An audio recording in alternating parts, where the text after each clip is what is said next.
I'll leave John to fully introduce this topic. Please put your hands together and give him a warm welcome.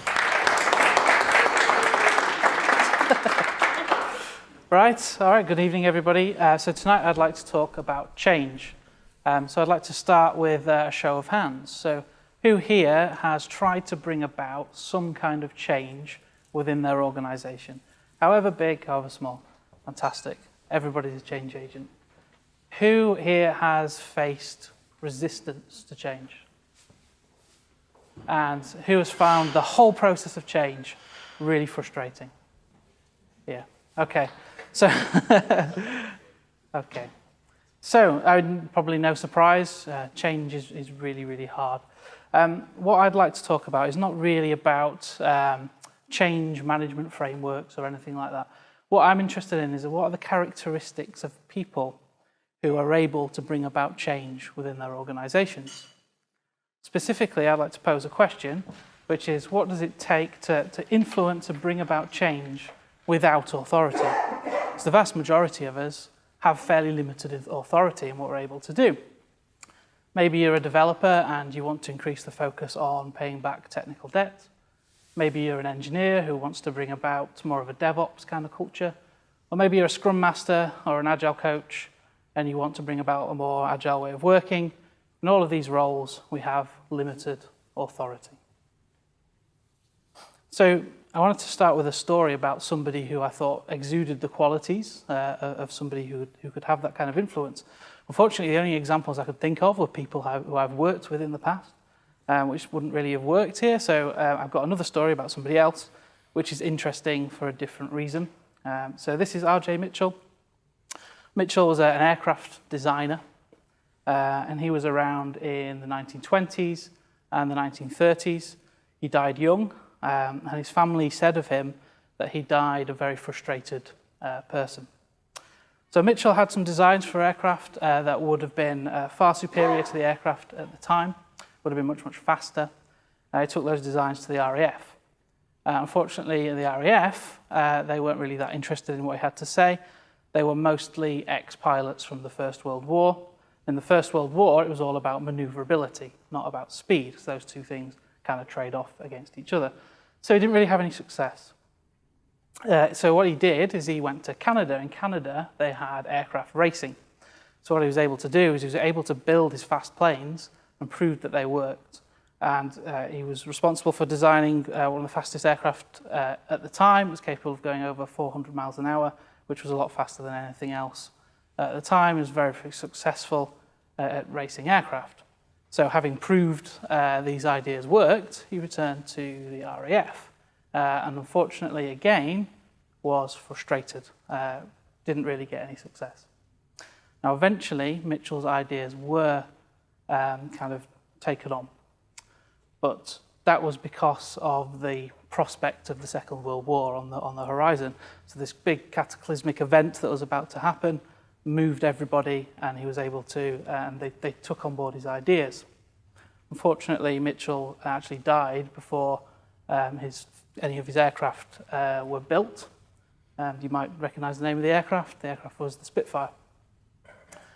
But what this goes to show is that sometimes really significant change actually requires really significant events to occur in order to move people in that much significance at one time. But our expectations are sometimes different. So we think we're going to be able to go in and make a great big change, but the reality of change is much different to that, and so we get frustrated. So this is a model which I've borrowed from one of my colleagues, Equal Experts, Tony Heap. You might remember him. He spoke a few months back. So this is the Overton window. This was come up with by a guy called Joshua Overton. He was an economist in an American think tank, political think tank. And the window basically says that there's only a certain amount of movement that you can get between two extremes. So if you take this as a political example, at the bottom, less freedom, maybe we've got the change that would be required to bring around about a totalitarian police state. At the other end of the spectrum, maybe we've got a completely free, open market, free market society. Actually, as you move out of that window, those ideas become unthinkable or unacceptable to the electorate, so you can't move that much at a time. You can only move very small parts, move that window very small part at a time, without a really significant event that will move people. So, sustainable transformation. We can only move that window a little bit at a time, so we have to start small, we have to bring everybody along with us, and we have to go slow. If we go too fast, what tends to happen is we leave people behind. We might think we're making progress, but actually what's going to happen is maybe 12 or 18 months down the line, we have this big fall backwards because everybody wasn't on the same bus. We didn't bring everybody along with us, and that's what tends to happen. So this is kind of one of the things that I've learned through my own experience of trying to bring about change. And it doesn't really matter whether we're learning about change or learning about anything else. We kind of have to go through this process of learning to become competent. So we start out, it doesn't matter what we're learning, we start out unconsciously incompetent. That's not kind of being nasty to anybody, saying that you're incompetent. It's just the process that we have to go through. So we start off unconsciously incompetent. We don't know what we don't know. Then we learn a little bit about what it is we're trying to get a competency in. So we become consciously incompetent, become aware of the fact that there are things that we still got to learn, things that we need to know about. Once we've learned those things, we have an awareness that we are actually competent until eventually it becomes second nature to us and we are unconsciously competent. We forget we ever didn't know something. So we have to do this. We have to go through this process when we're learning about change. Unfortunately, lots of change agents only really learn this through really bitter experience. Think about, for example, I'm going to pick a little bit on Scrum Masters and Agile coaches just because that's been my journey, so I know a little bit more about that. But we go on, we sometimes we fall into the role of Scrum Master. We go on a couple of days worth of certifications and suddenly we're expected to know all this stuff. We know a lot about frameworks, but do we really know a lot about how we actually able to influence an organization to use those things? And to be honest, I don't know where I would fit on here somewhere. Maybe you could argue I'm still in the red zone, and I'd be happy if you did, because then I'd have something more to learn. Okay. So this is a tweet that popped up on my timeline. Are we playing bingo on what's in John's talk? So there's a quote from Bob Marshall, and you can read it on the screen. But again, this is something that I would class as me falling into this trap as well. So I remember a number of years ago, the Agile Guild, I was working at Skybet, and I did a talk to the Guild about one of Donald Reinertson's books, Product Development Flow. I thought it was dead clever, I knew all this stuff. But actually, did I have any of the relationships that would be required to be able to, for any of that stuff to actually be useful, to be able to talk to people about that stuff?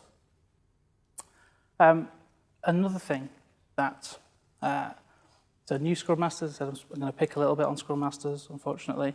So this is something, if you're a new Scrum Master, you'll probably hear about this. Maybe you'll be taught it at your certification. Maybe you'll read about it in one of the Scrum Mastery type books. So Shuhari, it comes from martial arts, and it's a kind of 3-stage process to mastery. So we start off with Shu. At Shu, we are learning through repetition. So we're doing, maybe we're learning in martial arts a karate chop. We're doing it a particular way. We're doing it that way because in karate or whatever the martial arts is, doing it that way is probably going to mean we're not going to get hurt. But once we've done it that particular way enough times, we know that we don't get hurt when we do it that way. We're then able to experiment with different ways of doing a karate chop or whatever it's going to be without getting hurt. And then we move to Ri. To understand Ri, you kind of have to understand what martial arts are about. Martial arts aren't really there to have thousands of people all repeating the martial art in the same way. Martial art is there to develop that art further, and that's where we are when we're at Ri. So this is kind of used as an analogy for the teams for the journey that Scrum Masters go on. Unfortunately, And there's nothing particularly wrong with this model in the right context, but unfortunately, in the wrong hands, at the wrong time, in the wrong context, it can be kind of dangerous. And to understand why, you have to understand the difference between what's happening in martial arts and what's happening with Scrum. So if you are wanting to learn martial arts, you're going to go along to your sensei or whatever, and you're going to ask them to teach you. They're giving them permission to teach you using Shuhari. Now, in my experience, certainly as a Scrum Master, is very rarely do you start off with that permission from a team. The team are not asking you to do Shuhari to them. And so when you do, what you're doing is you're imposing your change on the team. It's not the team's change. And that will generate resistance.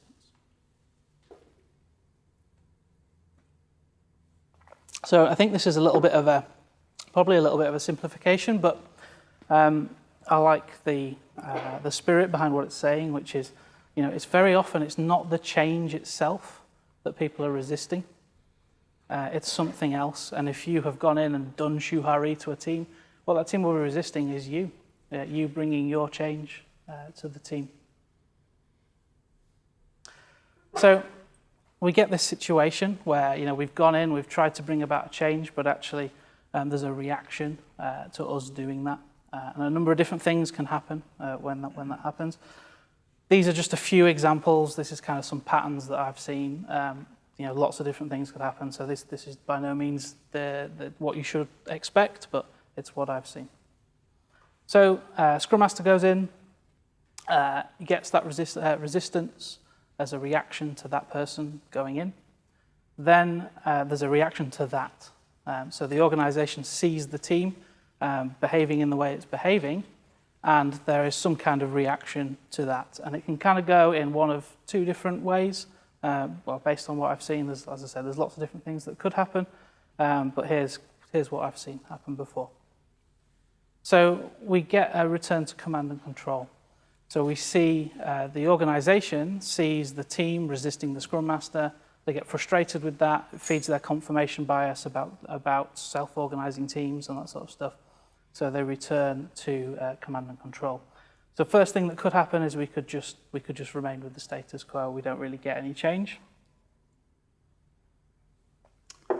The next thing that can happen is actually we do end up adopting Scrum, but we adopt it in a bit of a kind of bastardized way. And the first way that can happen is dark Scrum. The dark Scrum is basically where you just use the Scrum framework, but actually you haven't really changed. You're doing all the old kind of project management stuff. So perhaps you're taking the scope and dividing it by the number of sprints it is, and then everybody has to stay late and deliver that. If you don't deliver by the end of the sprint, you're staying late. So that's not sustainable development, and therefore it's not agile. Now, because the organization has kind of commanded the team to do Scrum, it's no longer the team's process, it's the organization's process.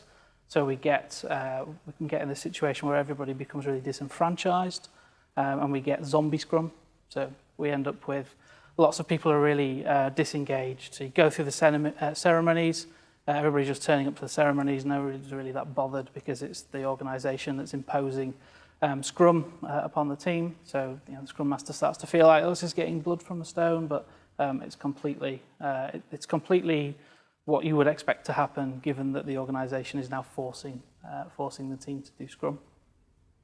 Right, cargo cult Scrum. So we're coming along to the ceremonies, but we've actually got no idea what we're doing there. Why do we stand up every morning for 15 minutes? No idea. We just do it. That's what we're told to do. Or silver bullet Scrum, where we end up thinking that the answer is just Scrum, so there's no experimentation, there's no kind of blending Kanban and Scrum together, nothing like that ever happens. You just do Scrum and you keep doing Scrum forever. So the impact on the actual change agent, well, the change agent might just kind of throw the towel in at that point, or alternatively, they might end up just becoming a product of that system. So they become just a project manager or a Scrum manager or something along those lines.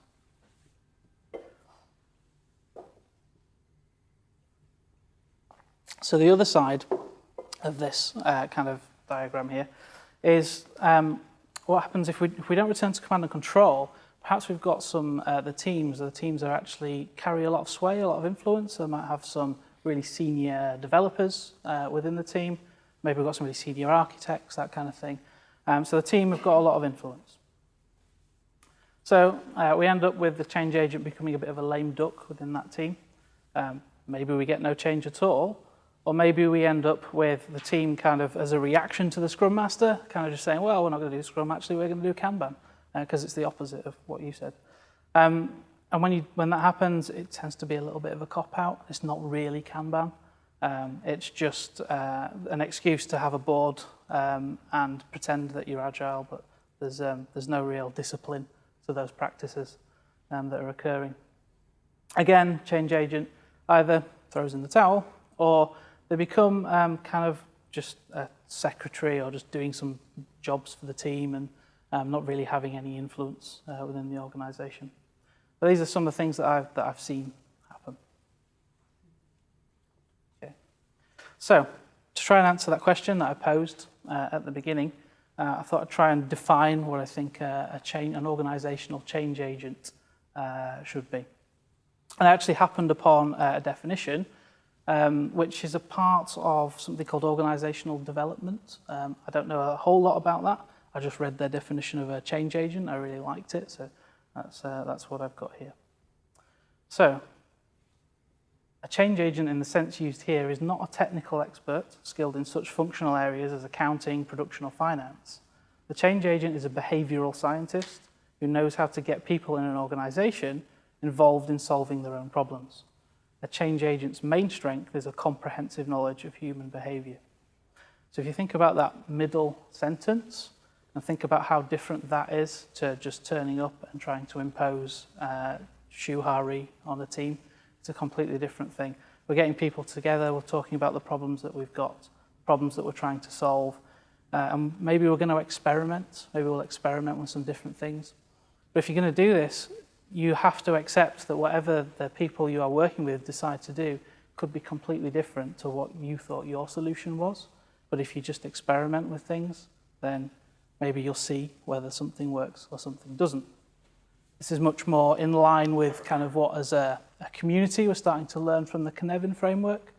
I haven't actually got time to talk about Cynefin, but if you are a change agent and you haven't got into the Cynefin framework, I'd really recommend taking a look at that because it will really help kind of make sense of the world around you. Okay, so what we're doing is we're trying to create a system whereby people pull in change rather than we push change upon them. This is a little fable. It's one of Aesop's fables called The Wind and the Sun. One of the Scrum Masters I worked with, Sky, told me about this, and I really like this little story. So the story goes, the wind and the sun were having an argument about who was the strongest. And to solve that argument, they saw a man down on the earth, and they said, whoever could get that man to take his coat off will be the strongest. So the wind went first. The wind blew, and it blew and it blew. And the more the wind blew, the more the man grabbed hold of his coat and hunkered down and wouldn't take his coat off. And it was the sun's turn. The sun came up, it became a beautiful day, and the man decided to take his coat off. And that's kind of what we've got to be. We've got to change the environment in which people are in so that they choose to change rather than us imposing or trying to bring our change about, our solutions, and impose them on people. So hopefully this way around we're going to get a lot less resistance because it's people who are wanting to change. It's their change, it's not our change. But it's not a silver bullet, so we're still going to get resistance. But if we do get resistance, it's really, really important to explore it because resistance is actually, there's all sorts of really important information that you're getting when you're getting resistance. Perhaps somebody has some really important red flags to wave that you don't understand because you don't understand their context as well as they do. Or perhaps it's a temperature check on how well your change approach is actually working. Perhaps in some way you're still imposing something, but it's information that you're getting back from the team. So if you fight it, you're not really going to get anywhere, but if you explore it, perhaps together you can find a solution. So this is a little technique. It comes from improvisational comedy. The idea is that if you always build on what the person before said to you, then that gives you the opportunity for some comedy to occur. And actually, if you approach your conversations at work in this way, then it can have a really transformative effect on the quality of the conversations that you're having and the quality of the relationships that you're able to build. So rather than kind of shutting down when somebody resists, actually you're accepting of what they're saying and you're listening and you're trying to build upon it. So, if we're going to be behavioural scientists, we need to understand behaviour. So I'd like to ask you maybe to take 10 or 15 seconds just to have a think about a time when either you faced somebody who was resisting you, or perhaps you were somebody who was resisting change. Just while you're having a think. I'm going to switch to this. So there's a big picture. I don't know how well you can see that. Basically, there's a whole bunch of emotions on the screen there. So I want you to just have a think about what emotion either you were feeling at the time or that person who was resisting you was feeling. So I don't know if anybody wants to just shout out perhaps what they think somebody might have been feeling at the time. Mm-hmm. Anything else? Apprehension. Any others? Contempt. Yeah, maybe. Fear, I think, is probably one that would be my experience. But what we're practicing here is having empathy for the people who are involved in the change. If you're going to be a change agent, you really need kind of quite extreme empathy, and it's not something you can fake. It has to be your genuine goal. It's to be there to help other people. If you're in it for yourself, people will just immediately detect that. And that just comes back to where we were before with people resisting you. They're not resisting the change, they're resisting you. Okay. So, the change starts with us and our approach. If we can't change ourselves, then do we really have any right to believe that we'll be able to change anybody else? I'll ask a slightly different question than the one I asked to begin with. What does it take to influence and bring about change? Once you realise that authority was never that important in the first place, much more important to have the conversations rather than tell people what to do. So to summarise, 10 tips to be a more effective change agent. Have realistic expectations to avoid frustration.